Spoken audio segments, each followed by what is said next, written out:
नमस्कार, बहुत स्वागत है आपका बिहार दूरदर्शन में। आज हेलो डॉक्टर के अंक में स्वागत करती हूं मैं आप सभी दर्शकों का। आपके साथ मैं हूं ललिता सिंह।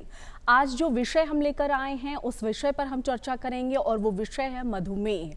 जी हां, हम जानेंगे कि आखिर मधुमेह होता क्यों है, क्या कुछ ऐसे कारण होते हैं, क्या उसके उपचार हो सकते हैं, किस प्रकार के लक्षण दिखाई देते हैं और सबसे बड़ी बात यह है कि आखिर किन गलतियों को हम कर गुजरते हैं जिसके बाद हम डायबिटिक हो जाते हैं, मधुमेह के शिकार हो जाते हैं, किन कारणों को हम देख और समझ नहीं पाते हैं। इन तमाम विषयों पर हम चर्चा करेंगे। हमारे साथ हमारे खास डॉक्टर भी मौजूद हैं, लेकिन ये कार्यक्रम फोन इन लाइव है तो सबसे पहले जरूरी हो जाता है आपको टोल फ्री नंबर नोट करवा देना।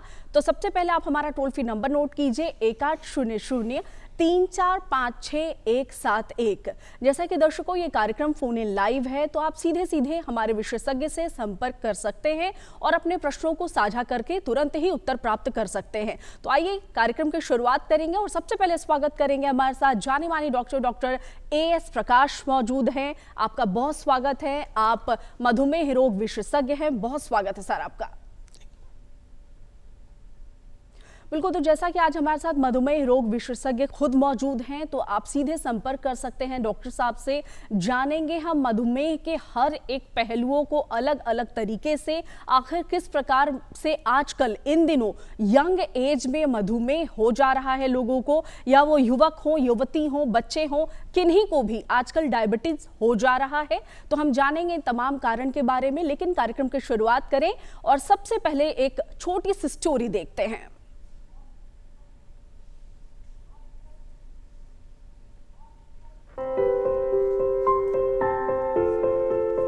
मधुमेह स्वास्थ्य के लिए बड़ा खतरा बन गया है। मधुमेह अपने आप में तो गंभीर रोग है ही, साथ ही कई अन्य समस्याओं का कारण भी है। मधुमेह से ग्रस्त होने पर व्यक्ति के शरीर में शर्करा की मात्रा बढ़ जाती है। इसका कारण अधिक मीठा खाना नहीं, बल्कि अग्नाशय यानी पैनक्रियाज का सही रूप से कार्य न कर पाना होता है। पैनक्रियाज हमारे पाचन प्रणाली का एक अंग होता है। दरअसल पाचन प्रक्रिया में भोजन में उपस्थित तत्व जैसे कार्बोहाइड्रेट्स, फैट्स और प्रोटीन्स ग्लूकोज में परिवर्तित हो जाते हैं, जिसे ब्लड शुगर कहते हैं। ये ग्लूकोज रक्त द्वारा पूरे शरीर में संचारित होता है और शरीर की कोशिकाओं के लिए भोजन का कार्य करता है। पैनक्रियाज द्वारा उत्पन्न इंसुलिन की सहायता से ही शरीर की कोशिकाएं ग्लूकोज को सोख लेती हैं और शरीर में शर्करा की मात्रा नियंत्रित रहती है। लेकिन मधुमेह से ग्रस्त होने पर पैनक्रियाज द्वारा इंसुलिन का उत्पादन कम या समाप्त हो जाता है और रक्त में शर्करा की मात्रा बढ़ जाती है। कुछ लोग जन्म से ही मधुमेह से ग्रस्त होते हैं, जिसे टाइप 1 डायबिटीज कहते हैं। वहीं टाइप 2 डायबिटीज आनुवंशिक तत्वों व अनियमित जीवन शैली का परिणाम है। मधुमेह लगभग शरीर के सभी अंगों को प्रभावित करता है और लापरवाही करने पर स्थिति गंभीर रूप ले सकती है। तो क्या आप भी मधुमेह की चपेट में हैं? यदि हाँ, तो बात वाकई चिंता की है। तो देखिए, जैसा कि हमने स्टोरी के जरिए जाना है कि मधुमेह केवल एक रोग नहीं है। यूं कह सकते हैं कि अगर रोगों की शुरुआत शरीर में हो रही है तो मधुमेह से ग्रसित व्यक्ति हो सकता है, क्योंकि वो हर एक शरीर के अंगों को इफेक्ट करता है। या आप दिल की बात करें, किडनी की बात करें, तमाम तरह के शरीर के जो भी हमारे अंग हैं उन तमाम ही अंगों को वो इफेक्ट करता है। हमारे साथ डॉक्टर AS प्रकाश मौजूद हैं और सबसे पहले एक बार फिर से स्वागत करना चाहूंगी सर, आपका बहुत स्वागत है हमारे कार्यक्रम में। हमारे साथ हमारे कॉलर्स तो जुड़ेंगे ही, लेकिन कार्यक्रम की शुरुआत में सबसे पहले मेरा प्रश्न आपसे ये है कि देखिए, वैसे तो हम सभी जानते हैं कि डायबिटीज क्या है, मधुमेह क्या है, लेकिन आपसे मैं जानना चाहूंगी कि जरा मधुमेह पर हमें विस्तृत जानकारी दें कि आखिर मधुमेह है क्या। मधुमेह या डायबिटीज एक मेटाबॉलिक डिसऑर्डर का समूह है जिसमें हमारे शरीर में ग्लूकोज का उत्पादन ज़्यादा होता है और ब्लड ग्लूकोज लेवल काफ़ी बढ़ जाता है। और इसका मुख्य कारण है कि हमारे शरीर में इंसुलिन का ना बनना या कम बनना, या जो इंसुलिन उपलब्ध है हमारे शरीर में वो अच्छे ढंग से कार्य नहीं कर पाता है जी। और इसके उपरांत मरीजों का ग्लूकोज लेवल काफ़ी बढ़ जाता है और वो मधुमेह से शिकार हो जाते हैं। डॉक्टर साहब कहते हैं कि मधुमेह जो है कई अलग अलग तरीके के होते हैं, तो ज़रा आप हमें ये बताइए कि मधुमेह कितने प्रकार के होते हैं। मुख्यतः जो डायबिटीज़ है वो 3 प्रकार के होते हैं, टाइप 1 डायबिटीज़, टाइप 2 डायबिटीज़ और जेस्टेशनल डायबिटीज़। इसके अलावा सेकेंडरी फॉर्म्स ऑफ डायबिटीज़ भी है। तो टाइप 1 डायबिटीज़ में शरीर में इंसुलिन का उत्पादन नहीं होता है और देखा जाता है कि ये बच्चों में होते हैं, लेकिन किसी भी उम्र में टाइप 1 डायबिटीज़ हो सकते हैं। टाइप 2 डायबिटीज़ में शरीर में इंसुलिन का उत्पादन होता है, लेकिन नॉर्मल आदमी के कंपेयर में कम होता है। और जेस्टेशनल डायबिटीज़ वैसा डायबिटीज़ है जब गर्भ अवस्था के समय माँ का ब्लड ग्लूकोज लेवल नॉर्मल से ज़्यादा हो जाता है, तो इसे जेस्टेशनल डायबिटीज़ कहते हैं। डॉक्टर साहब, यानी कि जब शुरुआती समय में हमें पता चलता है कि टाइप 1 डायबिटीज़ के हम शिकार हो रहे हैं, तो किस तरह के टेस्ट किए जाते हैं? कैसे पता चलता है कि अब हम डायबिटीज़ के शिकार हो रहे हैं? सबसे पहले यदि कोई व्यक्ति हमारे क्लिनिक में आता है तो हम लोग नॉर्मली हिस्ट्री पहले लेते हैं और पूछते हैं कि आपके घर में किन्हीं को डायबिटीज़ है या नहीं है। टाइप 1 डायबिटीज़ में मुख्यतः फैमिली हिस्ट्री निगेटिव होता है, कभी भी वो नहीं बताएंगे कि उनके माँ बाप को डायबिटीज़ है। जबकि टाइप 2 डायबिटीज़ जो मुख्यतः 90% लोगों को है, उनमें फैमिली हिस्ट्री पॉजिटिव रहता है। सेकंड है कि टाइप 1 डायबिटीज़ में इंसुलिन का उत्पादन नहीं होता है और मुख्यतः ये वायरल इन्फेक्शंस के बाद बच्चों में होता है, जैसे मिजल्स का वायरस है या साइटोमेगालो वायरस का है या एप्स्टेन बार वायरस। इन्फेक्शन के बाद मुख्यतः देखा गया है कि वो डायबिटीज़ होता है। वो इन्फेक्शन जो है वो पैंक्रियाटिक बीटा सेल्स को पूरी तरह से डैमेज कर देता है, जिसके कारण से इंसुलिन उत्पादन एकदम कम हो जाता है या खत्म हो जाता है। जबकि टाइप 2 डायबिटीज़ का मुख्य कारण। डॉक्टर साहब, मैं बीच में रोकना चाहूंगी और फिर हम चर्चा करेंगे टाइप 2 डायबिटीज़ के बारे में। हमारे साथ एक कॉलर जुड़े हुए हैं, पहले उनका प्रश्न लेते हैं। हेलो। हाँ जी मैम। हाँ जी, नमस्कार। कहाँ से बोल रहे हैं? क्या नाम हुआ आपका? नमस्कार मैम, मैं सत्येंद्र शुक्ला बोल रहा हूँ, जिला सीतापुर से। हाँ, पूछिए सत्येंद्र जी, सवाल पूछिए सर से। जी मैम, मेरे पैरों के नीचे जो एड़ियां होती हैं उनमें ज्यादा दर्द रहता है जी। डॉक्टर साहब, मेरे कहना चाहता हूँ, मेरे जो पैर के नीचे एड़ी में बहुत ज्यादा दर्द रहता है, कभी कभी पिंडलियों में बहुत ज्यादा दर्द होता है। खान पान की जो दिनचर्या है मेरी, वो बहुत ज्यादा बढ़िया नहीं है क्योंकि मैं मार्केटिंग जॉब में हूँ। जी सर, सवाल आपने सुना? सवाल मैंने सुन लिया। सर के पैरों में दर्द है और खान पान नियमित रूप से नहीं कर पा रहे हैं। हाँ, तो और इसमें बिल्कुल सत्येंद्र जी, अब आपका प्रश्न जो है वो डॉक्टर साहब ने सुन लिया है, अब जरा आप जवाब सुने। तो पैरों में दर्द होने का बहुत सारा कारण हो सकता है। न्यूट्रिशनल डिफिशियंसी भी हो सकती है और साथ में मेटाबॉलिक डिसऑर्डर्स के कारण भी हो सकता है। आपको डायबिटीज़, थायराइड और विटामिन डी ये सब का जांच पहले कर लेना चाहिए और देखना चाहिए कि यदि कोई न्यूट्रिशनल डिफिशियंसी है तो उसे मैनेज किया जाए। न्यूट्रिशन का कोई सब्स्टिट्यूट नहीं है, आहार आपको समय पे लेना ही पड़ेगा। यदि आप ट्रैवलिंग कर रहे हैं तो अपने साथ आप फ्रूट्स रख सकते हैं या उस तरह का खाना रख सकते हैं जो आप आसानी से खा सकिए। सेकंड है कि यदि आपके पैरों में दर्द हो रहा है तो इसमें आप सबसे पहले ब्लड शुगर की जांच करा लीजिए। Fasting blood sugar, post prandial blood sugar और HbA1c, सबसे पहले डायबिटीज़ को रूल आउट कर लीजिए।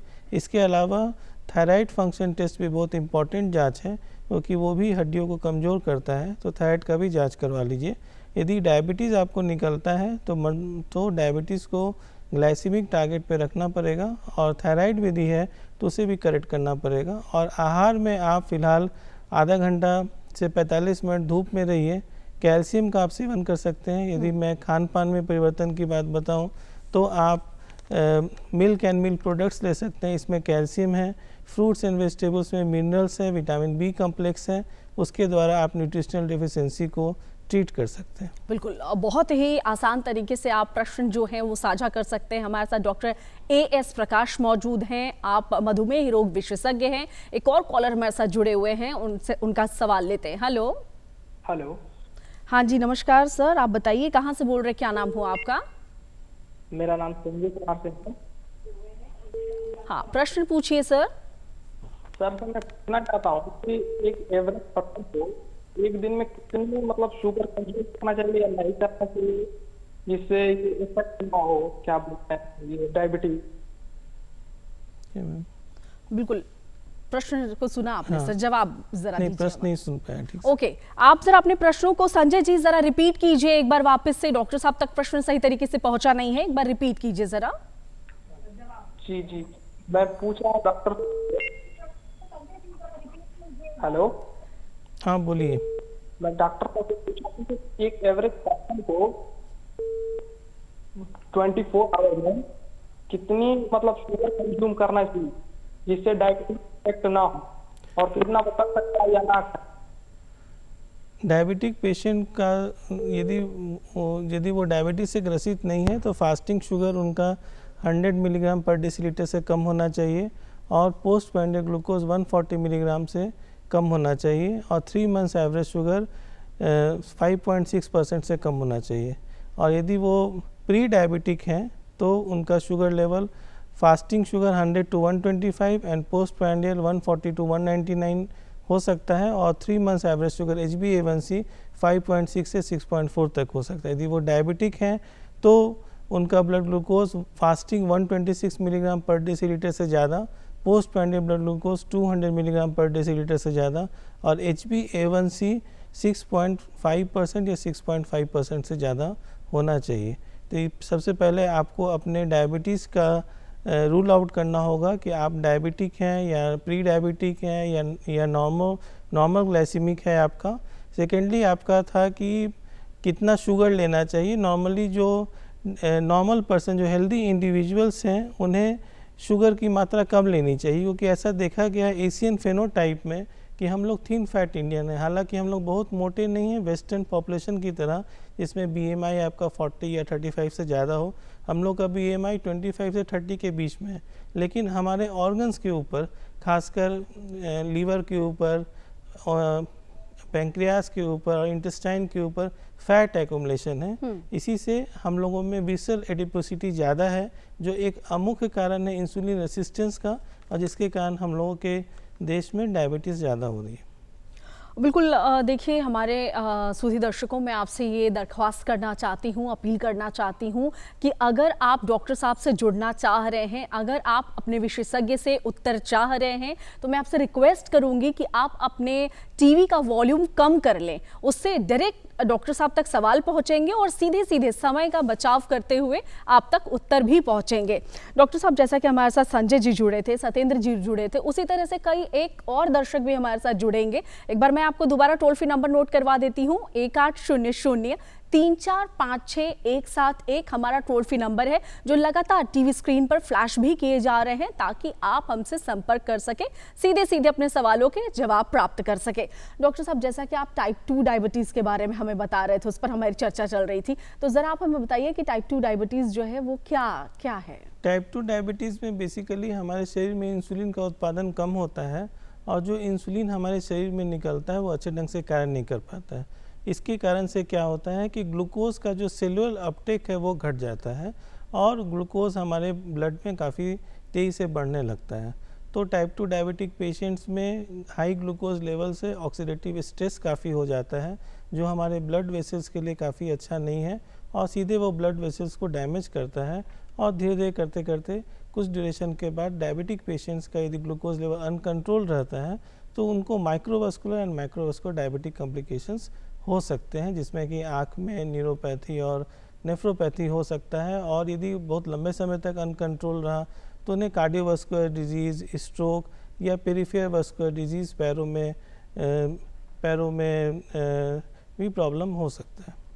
डॉक्टर साहब, जैसा कि हमें पता है कि हमें क्या कुछ नहीं करना चाहिए, ये तो सभी को समझ में आता है कि हमें क्या नहीं करना चाहिए, लेकिन कई ऐसे लोग होते हैं जिन्हें कुछ कारण समझ में नहीं आता है कि आखिर हमें क्यों डायबिटीज़ हुआ है, हम मधुमेह के शिकार क्यों हो गए हैं।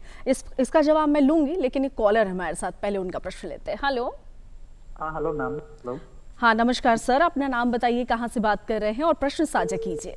जी, मैं अपने पापा के बारे में पूछना चाहता हूँ। मेरे पापा का नाम रामपुकार ठाकुर है जी।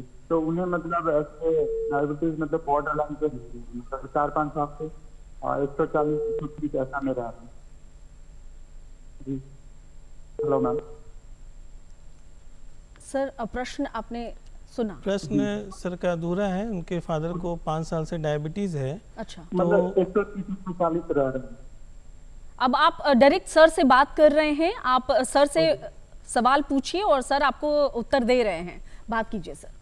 जी बताइए। Hello sir. सर मेरे पापा को मतलब जैसे 4-5 साल से डायबिटीज मतलब 130-140 तक नहीं रह रहा है, लेकिन उन्होंने ऐसे कोई मेडिकेशन लिया नहीं है। तो यही मैं पूछना चाह रहा था कि ऐसे जैसे मुझे क्या मेडिकेशन शुरू करना चाहिए या नहीं करना चाहिए?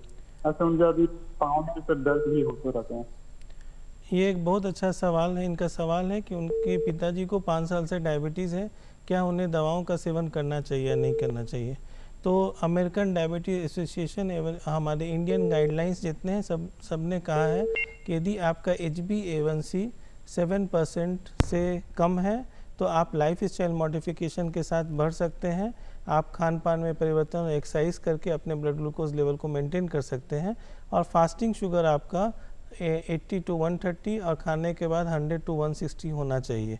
यदि आपका इस लेवल पे डाइट और एक्सरसाइज के साथ यदि आपका ग्लाइसेमिक गोल आप अचीव नहीं कर पा रहे हैं तो आपको दवाओं का सेवन करना चाहिए। और मैं दवाओं के सेवन का जब भी मैं बात करता हूं तो मैं आप लोगों से आग्रह करता हूं कि आप विशेषज्ञ चिकित्सक के पास जाके मधुमेह का इलाज कराएं, क्योंकि मधुमेह एक ऐसी बीमारी है जो प्रोग्रेसिव डिसऑर्डर है। आप देखते होंगे जिन्हें भी डायबिटीज़ होता है उनका लाइफ स्पैन और लाइफ एक्सपेक्टेंसी जो है वो 5 से 10 साल तक घट जाता है। और जब डायबिटीज़ के साथ कोई कॉम्प्लिकेशंस होता है तो 10 से 15 साल पहले उनका लाइफ स्पैन घट जाता है। तो जीवन को पूरा जीने के लिए और खुशहाल जीवन जीने के लिए ब्लड ग्लूकोज लेवल को अच्छे ढंग से ग्लाइसेमिक गोल पे कंट्रोल करना जरूरी है और चिकित्सक से आप सलाह लेकर दवाओं का सेवन कर सकते हैं। डॉक्टर साहब, मैं कारण की बात कर रही थी, ज़रा हमें कारण जो है वो डिटेल से बताएं, क्या कुछ कारण होते हैं? ऐसा देखा गया है कि टाइप 2 डायबिटीज़ जो हमारे भारत में या साउथ एशियन पॉपुलेशन में बढ़ रहा है उसका मुख्य कारण है ओबेसिटी। यदि हम लोग 100 डायबिटिक पेशेंट्स को देखते हैं तो 70 से 80% लोग आइदर ओवरवेट हैं या ओबेज हैं। सेकंड है सेडेंटरी लाइफ स्टाइल, हम लोग का जो जीवन शैली है काफ़ी निष्क्रिय है, इसके कारण से हमारे शरीर में फैट का एक्यूमुलेशन धीरे धीरे करके हो रहा है, खासकर ऑर्गन्स के ऊपर हो रहा है, और जिसके कारण से विसरल एडोपेसिटी और एब्डोमिनल एडोपेसिटी के कारण से हमारे शरीर में इंसुलिन रेजिस्टेंस हो जा रहा है और जो भी इंसुलिन हमारे शरीर में निकल रहा है वो भी अच्छे ढंग से कार्य नहीं कर पा रहा है और एक ऐसा स्टेज आ जा रहा है जिसमें हमारे शरीर में बहुत हाइपर इंसुलिनीमिया है, इंसुलिन लेवल बहुत ज़्यादा है लेकिन वो कार्य नहीं करने के कारण से धीरे धीरे करके पैंक्रियाटिक सेल्स को डैमेज कर दे रहा है ग्लूकोज लेवल, और ग्लूकोटॉक्सिसिटी के कारण से हमारे शरीर का ग्लूकोज लेवल काफ़ी बढ़ जा रहा है और बीटा सेल डिसफंक्शन हो जा रहा है। इसके अलावा भी कुछ कारण हैं, जैसे कि स्मोकिंग एक मुख्य कारण है डायबिटीज़ होने का। ऐसा हम देखे हैं कि यंगर पॉपुलेशन में स्मोकिंग जो है इटसेल्फ एक इंडिपेंडेंट रिस्क फैक्टर है डायबिटीज़ होने का।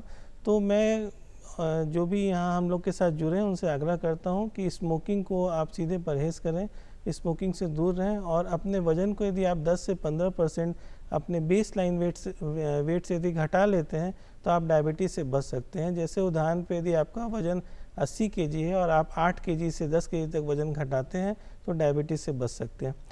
तीसरा प्रमुख कारण है इनटेक ऑफ कार्बोहाइड्रेट। ऐसा देखा गया है कि जो हमारा मुख्य भोजन है, नॉर्थ इंडिया में रोटी या चावल, साउथ इंडिया में इडली या डोसा, उसका मुख्य जो से 50% to 60% कार्बोहाइड्रेट इनटेक है।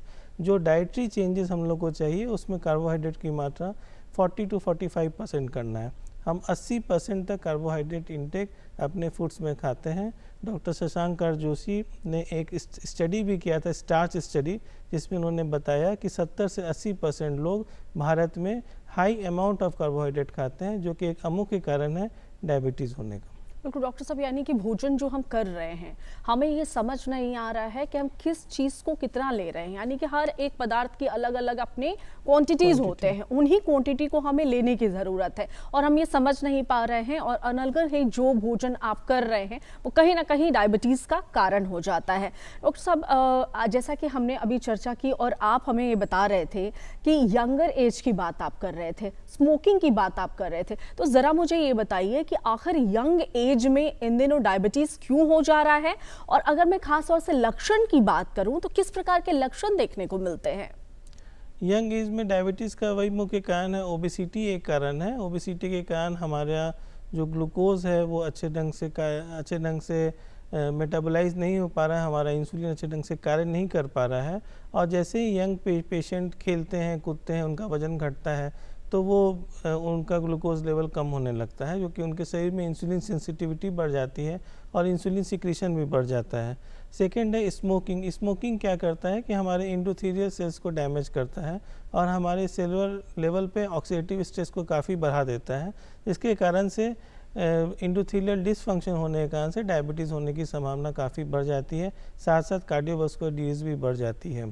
तो यंग यदि कोई पेशेंट हैं, वो यदि चाहते हैं डायबिटीज़ से अपना बचाव करें, तो सबसे पहले उन्हें खान पान में थोड़ा सुधार करना पड़ेगा और जो खाने का जो ड्यूरेशन है उसको थोड़ा कम करना पड़ेगा। इसके लिए 3+3। डॉक्टर साहब, जैसा कि मेरा ये प्रश्न है कि मान लीजिए कि यंगर एज में हैं हम, उन्हें ये पता नहीं चल पा रहा, वो स्मोकिंग भी कर रहे हैं, हर वो चीज कर रहे हैं जो आप जिस चीज के लिए कह रहे हैं कि उस चीज को नहीं करने की जरूरत है, तो उनमें किस प्रकार के लक्षण दिखाई देंगे? ऐसा देखा गया है कि बहुत सारे डायबिटिक पेशेंट्स में कोई लक्षण नहीं होते, इसलिए डायबिटीज़ को साइलेंट किलर भी कहते हैं। और 50% से ज़्यादा डायबिटिक पेशेंट्स में वेक सिम्टम्स होते हैं। लेकिन यदि क्लासिकल सिम्टम्स की मैं बात करूं तो पॉलीयूरिया, ज़्यादा पेशाब होना, पॉलीफेजिया, ज़्यादा भूख लगना, पॉलीडिप्सिया, ज़्यादा प्यास लगना, और इसके अलावा weight loss, significant weight loss. यदि आपका वजन 5 kg से ज़्यादा घट रहा है, 3 kg से ज़्यादा अचानक घट रहा है, तो आपको डायबिटीज़ की जाँच करनी चाहिए।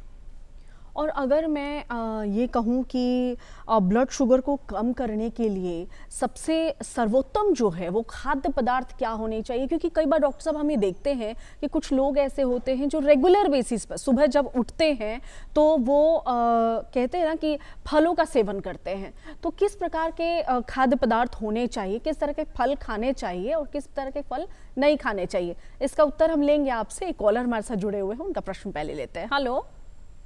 हाँ नमस्ते। हाँ नमस्कार सर, अपना नाम बताइए, कहाँ से बोल रहे हैं और प्रश्न साझा कीजिए। जी मेरा नाम हो गया दादा भाई ठाकुर, मैं आरा बिहार से बोल रहा हूँ। हाँ प्रश्न पूछिए सर। एक्चुअली मैं रिटायर्ड पर्सनल हूँ और मैंने डिफेंस में सर्विस की हुई है। अभी मेरा वेट थोड़ा सा ज्यादा हो गया है, लेकिन मैं डायबिटीज में नहीं हूँ। मैं ये जानना चाहता हूँ कि मैं इसके प्रिकॉशंस के लिए फर्दर क्या कर सकता हूँ। सर का क्वेश्चन बहुत अच्छा है कि वो एडल्टली पेशेंट हैं, रिटायर कर चुके हैं, एज उनका 65 प्लस में है, और वो डायबिटीज़ को प्रिवेंट कैसे करें। ऐसा देखा गया है कि जिनका भी एज 60 to 65 प्लस में है उसमें 50% लोगों को डायबिटीज़ है और डायबिटीज़ होने का रिस्क बहुत ज़्यादा है। इसलिए सबसे पहले आप खान पान में परिवर्तन कीजिए। इसके लिए 3+3 का रूल कीजिए। 3 बार आप मेजर डाइट लीजिए जिसमें आपके खाने की जो मात्रा है वो कम हो। सेकेंड चीज़ है कि 2 खाने के बीच में आप थोड़ा स्नैक्स लीजिए, जैसे फल लीजिए या अंकुरित चना लीजिए या सलाद खाइए या दूध का आप 1 कप दूध पी सकते हैं, जिससे कि आपको थोड़ा थोड़ा एनर्जी भी मिलते रहे और ग्लूकोज लेवल्स अचानक बढ़े नहीं। यदि आप अचानक एक साथ बहुत ज़्यादा खाना खाते हैं तो आपका पैंक्रियाटिक फंक्शन जो है विथ एज कमज़ोर हो चुका है और वो उतना इंसुलिन नहीं निकाल पा रहा है जो आपके ग्लूकोज लेवल को मेटाबोलाइज कर पाए। सेकेंड चीज़ है कि डायबिटीज़ से बचने के लिए ऐसा स्टडीज़ भी हुआ है जिसमें कि कंट्रोल कार्बोहाइड्रेट डाइट के लिए एडवोकेसी किया गया है कि आप जो रोटी चावल की मात्रा खाते हैं उसको कम कीजिए या कम्प्लेक्स कार्बोहाइड्रेट में चेंज कीजिए।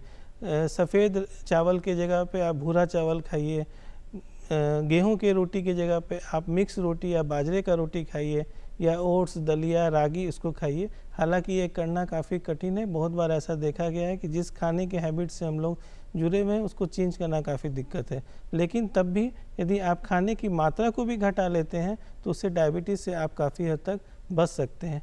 थर्ड चीज़ है एक्सरसाइज। यदि आप रोज़ाना आधा घंटा से 45 मिनट भी टहलते हैं तो आपका जो मसल्स है हाथ और पैर का लंबा लंबा वो सिकुड़ता और फैलता है और वो आपके ग्लूकोज को अपटेक कर लेता है, जिसके कारण से यदि आपके शरीर में इंसुलिन कम भी बन रहा है तभी ग्लूकोज लेवल वो मेटाबलाइज हो जाता है। इसलिए यदि आप खाने की मात्रा को कंट्रोल करते हैं, खाने को स्प्लिट करके खाते हैं और रोज़ाना 1 घंटा टहलते हैं तो डायबिटीज़ होने का रिस्क 50 to 60% तक आप में कम हो जाएगा। डॉक्टर साहब, यानी कि जो हमारे अभी दर्शक जो आरा से अभी जुड़े हुए थे जिन्होंने अपना प्रश्न आपसे साझा किया, मैं ये कह सकती हूँ कि आपने उपचार के बारे में बताया है नहीं कि किस तरह के उपचार होने चाहिए मधुमेह से जुड़े हुए। अगर मैं उपचार की बात करूं तो किस तरह के उपचार होने चाहिए, क्या कुछ होना चाहिए जिससे बचाव भी हो सकता है और जो जिन्हें हो गया है डायबिटीज़ उनके लिए भी क्या उपचार है? जिन्हें जो डायबिटिक पेशेंट है सबसे पहले उन्हें ग्लूकोज लेवल ग्लाइसेमिक टारगेट पर रखना चाहिए। उसमें फास्टिंग शुगर को 90 to 130 और खाना खाने के बाद के ग्लूकोज को 100 to 180 and 3 months average sugar को 7% से कम। यदि उनका एज 40 या 50 ईयर्स से कम है तो उन्हें HbA1c 6.5% से कम रखना चाहिए, उन्हें टाइटर कंट्रोल रखना चाहिए। यदि किन्हीं का एज 60 to 65 ईयर्स से ज़्यादा है तो उन्हें HbA1c 7% से कम या 7.5% तक रखना चाहिए। यदि कोई पेशेंट है जिन्हें डायबिटीज़ के अलावा किडनी का प्रॉब्लम, आँख का प्रॉब्लम या हार्ट डिजीज़ से वो ग्रसित हैं तो HbA1c 7% से कम या 7.5% तक भी रख सकते हैं, जिससे कि उन्हें लो शुगर होने की संभावना कम हो। साथ साथ सबसे इम्पॉर्टेंट चीज़ है लाइफस्टाइल मॉडिफिकेशन के अलावा दवाओं का सेवन। तो सबसे पहले डाइट और एक्सरसाइज के साथ साथ दवाओं के लिए आपको चिकित्सक से मिलना चाहिए और आपको रेगुलर मॉनिटरिंग करना चाहिए। यदि कोई व्यक्ति लंबे समय तक डायबिटीज़ को कंट्रोल रखना चाहता है तो 4 पिलर्स है डायबिटीज़ मैनेजमेंट का। सबसे पहला है डाइटरी मैनेजमेंट, जिसमें कि कंट्रोल कार्बोहाइड्रेट डाइट लीजिए और प्रोटीन इंटेक को बढ़ाइए। प्रोटीन नॉर्मली देखा गया है स्टडीज़ में कि 8 to 9% प्रोटीन हम लेते हैं, जबकि बैलेंस हेल्दी डाइट के लिए आपको 20 to 25% प्रोटीन इंटेक चाहिए। तो कम से कम प्रोटीन को आप दिन भर के 3 मेजर मील्स में से 2 बार लीजिए, सुबह या दोपहर या रात 2 बार कम से कम आप प्रोटीन इंटेक लीजिए। साथ में फ़ैट की मात्रा में सैचुरेटेड फैट्स की मात्रा कम खाइए, प्रोसेस्ड फूड को बंद कर दीजिए, मत खाइए। और इसके अलावा जो मिनरल्स और विटामिन्स है उसको आप फ्रूट्स और वेजिटेबल्स से ले सकते। तो बैलेंस हेल्दी डाइट यदि आप खाते हैं तो शरीर में आपका जो स्ट्रेंथ है वो बढ़ेगा और साथ साथ ग्लूकोज लेवल भी कम करने में सहायता होगी और इम्यूनिटी बढ़ेगी। सेकेंड चीज़ है एक्सरसाइज। यदि आप रेगुलर करते हैं तो ग्लूकोज अपटेक मसल्स के द्वारा आपका होगा और डायबिटीज़ कंट्रोल करने में हेल्प होगा। दवाओं का जहाँ तक सवाल आता है आप अपने चिकित्सक से मिलिए और वो आपके लिए सही सलाह देंगे। बिल्कुल, समय हमारे पास बिल्कुल भी नहीं है, लेकिन डॉक्टर साहब एक प्रश्न हमारा रह गया, फलों का सेवन क्या करना चाहिए और क्या नहीं करना चाहिए, बहुत कम शब्दों में। फलों का सेवन के लिए मैं 3 चीज़ बोलूँगा। सबसे पहले कि फल कब खाना चाहिए, तो 2 खाने के बीच में फल खाना चाहिए। ऐसा पेशेंट्स गलती करते हैं कि फल अपने मेजर डाइट के साथ खाते हैं। तो सुबह में नाश्ते से 1-2 घंटा पहले खा सकते हैं या नाश्ते के 1-2 घंटा बाद, या शाम में 4 से 5 के बीच में खा सकते हैं। सेकेंड चीज़ है कि फल का अमाउंट कितना चाहिए। तो फल में फ्रुक्टोज है, वो ग्लूकोज सीधे नहीं है, ग्लूकोज का एक प्रकार है फ्रुक्टोज, जिसका भी ग्लाइसीमिक इंडेक्स मॉडरेट है, नॉट वेरी हाई। तो इसलिए फल का बहुत ज़्यादा मात्रा में सेवन नहीं करना चाहिए। 100 से 200 ग्राम तक आप फल डेली खा सकते हैं। और किस तरह का फल खाना चाहिए, तो फाइब्रस फल बहुत हेल्पफुल रहेगा डायबिटिक पेशेंट्स के लिए, क्योंकि वो धीरे धीरे करके पचेगा। जैसे सेब हो गया, पपीता हो गया, गुआवा हो गया, ये सब आप सेवन कर सकते हैं। इवन जूसी फ्रूट्स भी आप खाना चाहते हैं तो खा सकते हैं, लेकिन जूस का उपयोग आपको नहीं करना चाहिए। यानी कि डॉक्टर साहब मैं ये कहूँ कि आप ये बताना चाह रहे हैं कि किसी भी भोजन को बहुत ज़्यादा ना लें, किसी भी फल को बहुत ज़्यादा ना लें, यानी कि बेतरतीब तरीके से खाने का प्रयास ना करें। डॉक्टर साहब आप हमारे स्टूडियो में आए, हमारे दर्शकों को ढेर सारी जानकारियाँ दी और हमें ढेर सारी जानकारियाँ दी, इसके लिए आपको बहुत बहुत धन्यवाद। बिल्कुल, तो जैसा कि दर्शकों आपने देखा कि आज हमारे साथ खास विशेषज्ञ मौजूद थे और इन्होंने हमें कई अलग अलग तरह की जानकारियां दी। अगले अंक में फिर होगी आपसे मुलाकात, तब तक के लिए मुझे दीजिए इजाजत। नमस्कार।